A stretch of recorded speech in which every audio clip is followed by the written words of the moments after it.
Do you remember E3, that event that gamers used to wait with an anticipation to just see what all the new, cool stuff coming out in the near future was, and also the home to some of the funniest moments in gaming that would still be laughed at for years later? Also, do you remember video game strategy guides? What's that? Can't beat a certain part in the game? Just crack open that book and you'll be past it in no time. Now, what happens if you combine these two completely obsolete things together?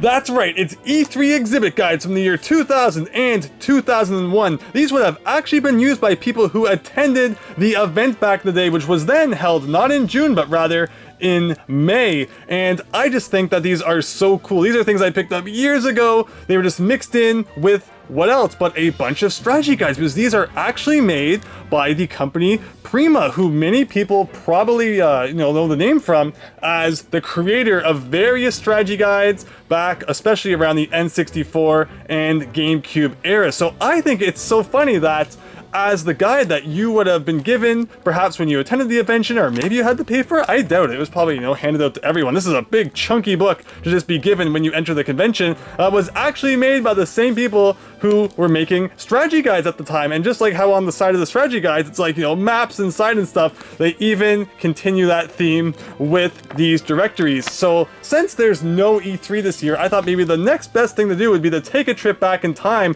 to these years, look through their exhibit guides, and maybe we can, pretend we're there and imagine that we're doing all the things that would be mentioned in these books. But just one more second though to touch on Prima. It's funny because back in the day, it was kind of like how you had First Party versus Mad Cats when it came to accessories. Well, you had First Party versus Prima also when it came to strategy guides as well. This one being an official Nintendo Power strategy guide, and then you had Prima as well as some other companies as well, but Prima definitely being the main competitor in the strategy guide business. One thing I definitely noticed is that you can't usually go wrong with the Nintendo ones, and they usually feature a lot more like nice artwork, perhaps art that was used in development and concept art and stuff that you don't otherwise see in the Prima ones, because obviously since they were Nintendo Power, they had that connection to the actual company who made the game. There would be a lot more access to that kind of material that Prima wouldn't have had. Also, you even get like posters and stuff in some cases,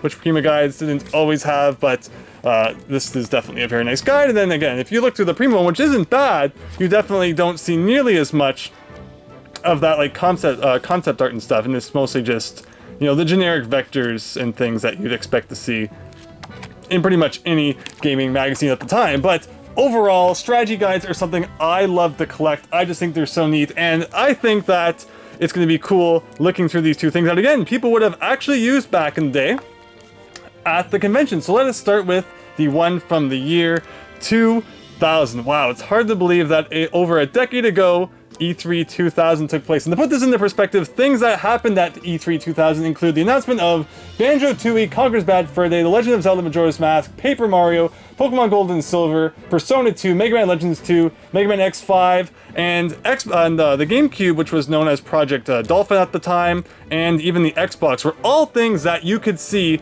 at E3 2000. Various, many of those things probably actually announced there, but some of them are probably also just on display, so people could try them before they came out.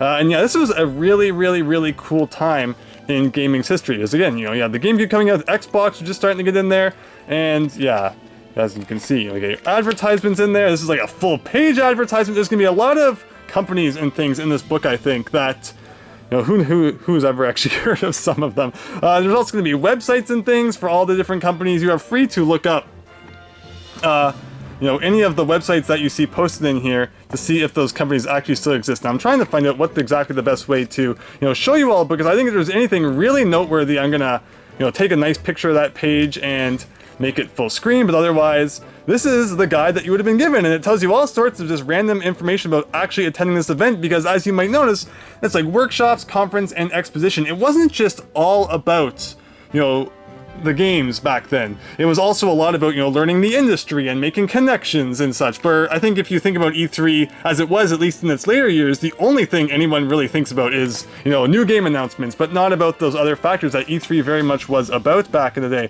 Shuttle bus to and from the hotels and such, talking about hotels and restaurants even if you're attending E3. Just all sorts of interesting information, even nightlife. You know, if you're at E3, I don't think I'm going to be thinking about, you know, after parties and such. Maybe it'd be cool.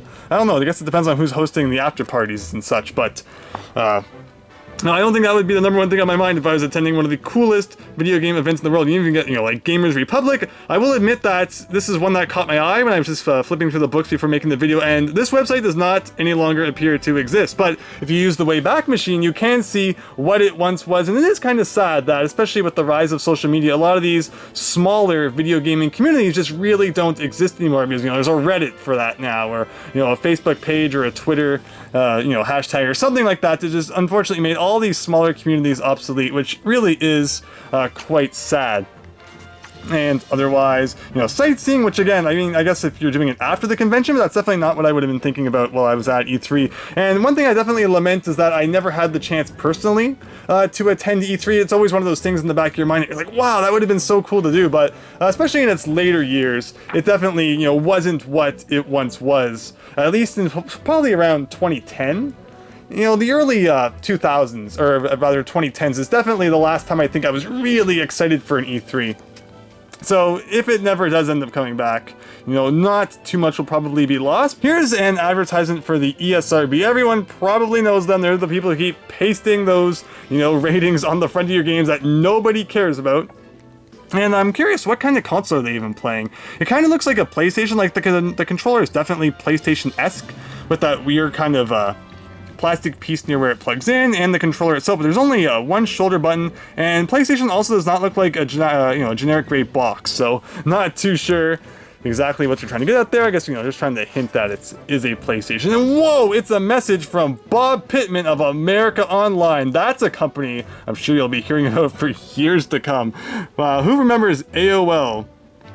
Those were the days. But see, now one of the things we're getting into is workshops and such, because this was really the event you went to if you wanted to make those connections, maybe find suppliers, find people to you know, carry your product, learn more about the industry, because you couldn't just, you know, Google that back in the day and get pretty much all the information you wanted. You would go to an event like this, or, you know, you couldn't just watch a YouTube video and really learn those skills, which I think is pretty fascinating to think. It wasn't, you know, really an event for the public back then, mainly just media people and such, or people in the industry. And yeah, this would have been so neat to see, you know, what it was like back then. You can see pictures of it in Nintendo Power and stuff often too, and that's just so much fun. But yeah, this just goes over a whole bunch of the different events. So here's one. Is single player dead? Is single player gaming dead? So even back in the year 2000, that was a question that was being contemplated. And, you know, it still goes on today. You know, the single player experience, every game has to have, you know, a multiplayer component to it. Now, personally, I love single player, so, you know, really want to see that seen around. Or, you know, girl game, sugar, spice, and not so nice. And, you know, the ever going on debate of how do you advertise to girls, because back then I guess gaming was seen as more of a, you know, a male thing to do. Meanwhile, it wasn't usually hard to find girls who played video games, so I'm not always, you know, I'm kind of surprised, I guess, when I see that. You know, they always felt like they had to do something specific to attract girl gamers. I have absolutely no idea. The advertisements were always cool too. I guess that's why they could afford to, you know, hand out one of these gigantic chunky books to everyone. Is because, you know, it was just filled with advertising, you know, speaker biographies. You know, I don't know who these people are. I probably know who some of them are if I look close enough, but otherwise, I wonder what they're doing now. I mean, I don't think we need to go through every single page. There are lots of biographies, people you could have learned something from back in the day, but that information is probably now obsolete. A Night to Unite for Kids.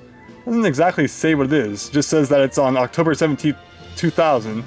And it has something to do with the Interactive Digital Software Association, but it doesn't really say what it is. So, you know, send your kids to it, and, you know, don't ask questions, I guess.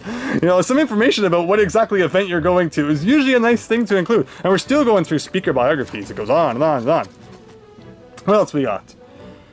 So this looks like an advertisement for a company that would have made standees and packaging back in the day. Like, look at that Quest 64 standee. That'd be cool to have in your collection.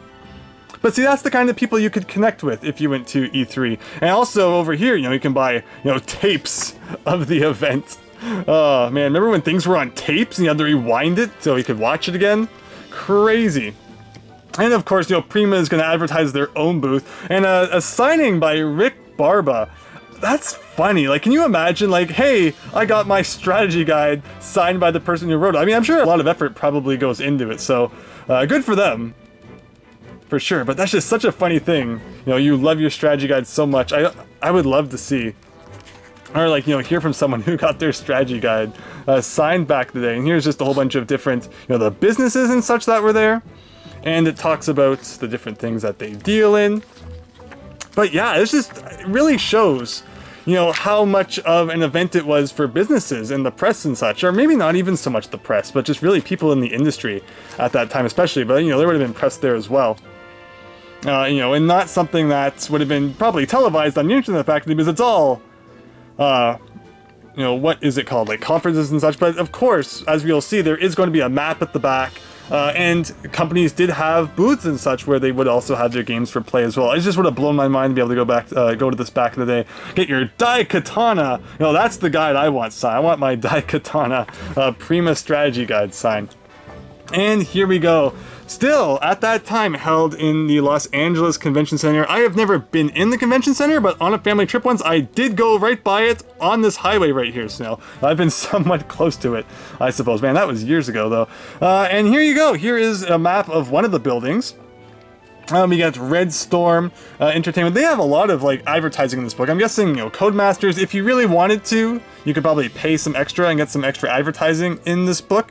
I think what I read about Red Storm is that not long after this E3, they were actually absorbed by Ubisoft, I think it was. So perhaps all the advertising, you know, actually paid off. And then here we get some more, you know, Prima's over there, ESRB. Like, why would you ever go to their booth? Like, why? What would you possibly have to gain from going there? It's like, I don't really understand the E for everybody rating. What does that mean? Like, I can just imagine, then you'd get stuck in one of those like 20-minute conversations you're just constantly trying to leave from, while they go over every little detail about what that includes. Oh, you know, something like that probably. And we got another map. So yeah, lots and lots. Actually, this one seems to be, this one's like on-floor meeting rooms. So I guess if you had like a company, they could rent out one of these rooms to be, you know, for their meetings. That's interesting. Again, you know, just so much more, it seems, business oriented back then, which again, I never did attend an E3, so maybe there was still, up until its later years, that, you know, more business, exhibition, conference, workshop side to it that they just never really showed, you know, in the streams, but not to my knowledge. That's something, you know, that still existed, and you know, back to the beginning again, and yeah, just flip through more like company information, and then what you get to is you get to this section here, where it really goes over like the address, the mailing address, the email address, the website of every single company that attended the event. And I would guess that a lot of these are probably defunct. But again, you're welcome to check any of them out that you wish. I'm gonna try to go through this like really quickly. Hopefully it shows up well enough on camera. But it is just so cool to see back in the day. There were so many, you know, like little companies out there. It just feels like so much of that's been lost, especially with, you know, you don't see like third-party accessories nearly as much anymore. So, you know, it just feels like a lot of the players who were in the video game, you know, companies, or industry rather back then, have just kind of dropped out of it because it's probably such a more difficult thing to enter these days. Things are so much more complicated. Things are so much more locked down, where anyone can, you know, just make a controller for the NES, but it's probably a lot harder to make a third-party controller for the PlayStation 4, or 5 as it will soon be. Here is the CMP Game Media Group. I don't know if anyone wants to check any of those out.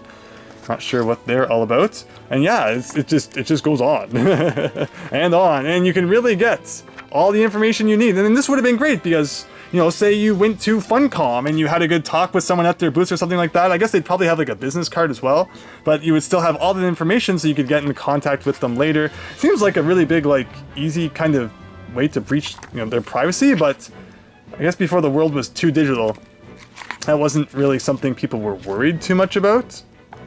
I have no idea. Let's just find some companies that we actually know. There's a Sunsoft booth, Blaster Master and such. There's nothing virtual about our gamers buying power, FGN. Wonder if they're still around. And we can continue on.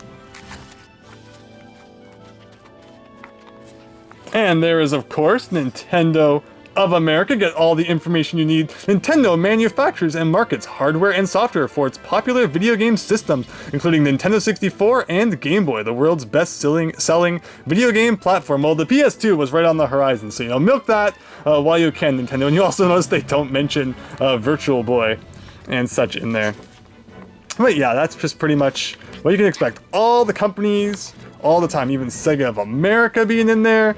Still, you know, the Dreamcast still existed at this time, so they were still going. Unfortunately, they would meet that, you know, demise in not too long. But, you know, they were still going at that time. And again, they're still going with all these. So this is really goes to show, you know, the scale of just how many companies and people and all that stuff attended E3 back then. It would have been so cool to, you know, attend. Another advertisement for Prima Games. Oh wow, ZDTV even had a booth. So that's even before they were Tech TV and such. Wow, that would have been so cool. I love, like, you know, Call for Help and the screensavers and such. I get so nostalgic when I go back and watch clips from those shows, and then when I watch a couple of clips, I start getting them, like, all in my suggested, and I can just, you know, get lost for hours watching old ZDTV and Tech TV programs that are absolutely obsolete these days, and yet they are just so fun and nostalgic to go back and watch. But that is the E3 2000 directory. Wow, that was a lot of you know, to talk about just for the first one. But next up is 2001. So for this one, they're a lot more subtle about what it actually is even about. For some reason, you know, the E3 is just this little thing up here, and then, you know, it's like touch the future. It sounds like, you know, a beta version of the slogan for the Nintendo DS. Touching is good. That was it, right? I'm not just making that up. It feels like something that, you know, I'd be remembering incorrectly. And once again, it looks exactly like a Prima strategy guide from the side, and that's just what happened. I just found them along with other strategy guides, and I'm like, I have to own these. And yeah, I think they're so cool. From what I understand, I think there was a couple of years after 2001 that Prima still continued to do the guide, I think up until at least 2004 from what I could find, but then after that it probably just went to, you know, some generic pamphlet. This one's also only 125 pages, while the other one was 175, so I'm not going to spend all day on this one. There's just a couple funny things I think worth pointing out in here. Also looks like a bookmark from Nubby, creators of the Cobra Light, you know, pretty much like the Worm Light, because back then, no backlight in your Game Boy and Game Boy Advance. You had to plug something into the top if you wanted to play in the dark. So that's cool that this was probably picked up from, you know, one of the booths at the show and someone stuck it in there. And when I bought it, a bonus gift. Can never complain about those, I don't think. Let's see what else we got here. Unleash the player in you.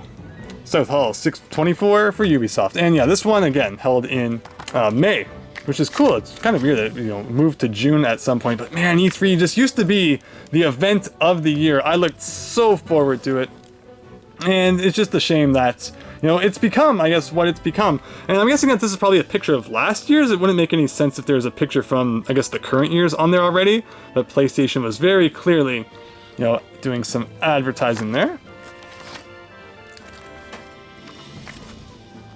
And once again, it goes over stuff like nightlife, all the things that, you know, unless you're actually there, not overly exciting. And what is the #1 booth to visit at E3? I'm sure that, you know, not Nintendo, not Sega or Sony or Microsoft, Exacat Interactive is where you want to be. And at this E3, the GameCube advertising was full force. There was stuff like Luigi's Mansion, Mario Kart, Smash Brothers Melee, even showing things like Wario Land 4, Metal Gear Solid 2 is a big one, Halo. So this was also, once again, another very cool E3. And my camera's trying to focus on this person's face. Let's sit down, let's get down to serious fun together from Nokia.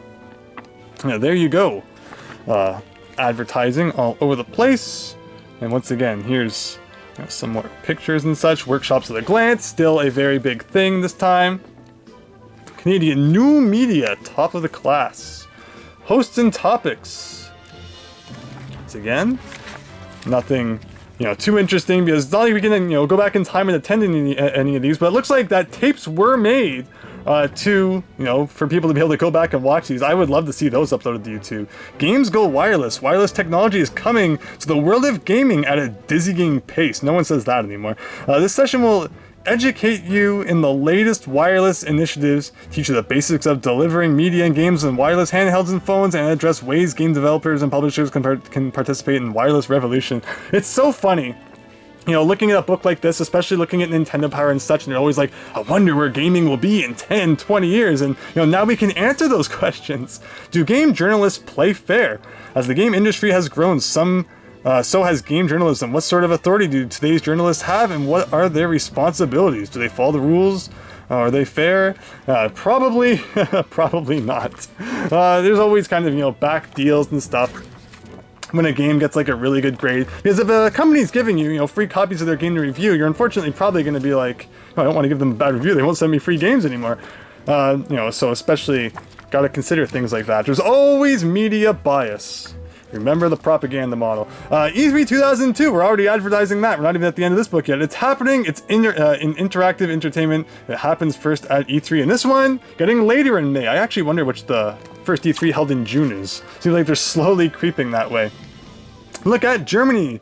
We got EJ. That sounds familiar. Yeah, I think, well, there used to be like programs and such. You used to have to buy a program for everything instead of just being able to download it. Product categories index. And yeah, this one again. Flip to that real quick. Brand names, computers. Now here's a good comic. Here is, I remember the first time I read this, I thought it was pretty hilarious. And it reads in like a weird way. Or maybe I'm just so used to reading manga that it seems weird, but like shouldn't the bubble that comes first be the one that's higher up and not the lower up one? I don't know. But here we go. Two children are playing a video game. You know, this game is a big hit overseas. Want to give it a shot? Sure, why not? They put the game through its paces. This is so boring. You're not kidding, let's go back to the other game. Yeah, and this time, you're going down. Big hit! Doesn't seem like such a big hit, and this is the reality of the Japanese market. And that is just so interesting. I thought that was so funny the first time I read it, because it's true. For example, back in the day, even on the NES, you know, games were still such an unknown territory that they figure something's really popular in Japan, you know, you gotta get that over to the US as fast as possible. And here we have Nobunaga's Ambition 2, something I'm sure everybody has played at least 7,000 times in their life. And it notes bestseller in Japan, as if, you know, like, you gotta put that on the front end, everyone's gonna buy it, right? Probably not.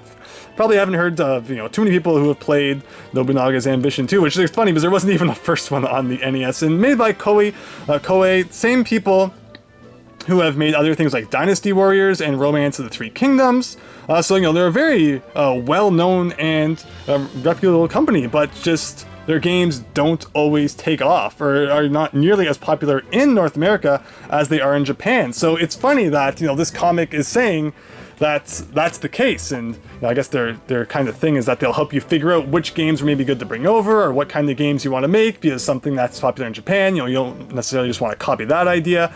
Yeah, I think that's pretty fascinating. I thought that was a funny comic the first time that I read it, because it's not wrong. I guess you gotta definitely consider that. You know, Dragon Warrior is another one where they thought that the first Dragon Warrior, when Nintendo localized it on the NES for North America and, you know, English audiences, they thought it was going to be huge and made tons and tons and tons and tons of them. And then they ended up having so many extra copies left over that they had a Nintendo Power promotion where, you know, if you subscribe to Nintendo Power, you get a free copy of Dragon Warrior. Yeah, that's actually a thing that happened. But not that Dragon Warrior is a bad game, but just it did not take off nearly as much as the series had in Japan. Because by the time that Dragon Warrior 1 came out here, Dragon Warrior 3 was also selling like mad. And I actually shared a picture on Twitter not too long ago of the lineup that people made to, you know, buy Dragon Warrior 3 back in the day. It was huge. Everyone wanted to get their hands on it. So I just think it's cool that, you know, that comic exists and points that out.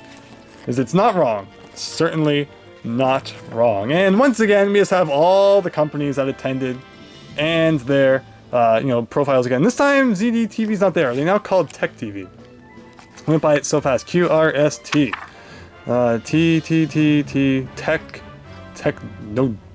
Techno Digit. Yeah.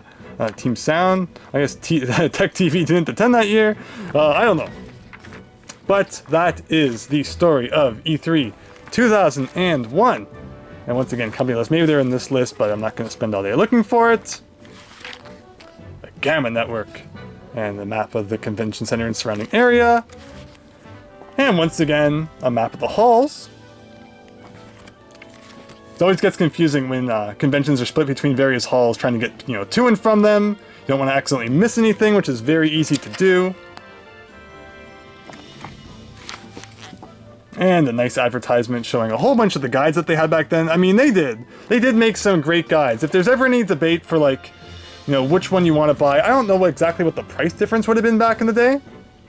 But usually you couldn't go wrong with the official Nintendo Power one, but if you got the Prima one, you were still usually in pretty good shape as well. But with that said, that's a little bit of a look back at E3 2000 and 2001, and probably not the way you would normally expect to do it. This is, if you attended it, you got these books. Hopefully now you feel more educated, ready to take on the gaming industry with all your knowledge. And yeah, I hope that you had fun doing that, because these are items I think most people probably wouldn't think exist, and they wouldn't be that fascinating if it weren't for the fact that they're made by the same people who made things like this. So hopefully you enjoyed that, and I hope to see you next time for something different. So thanks, and see you later.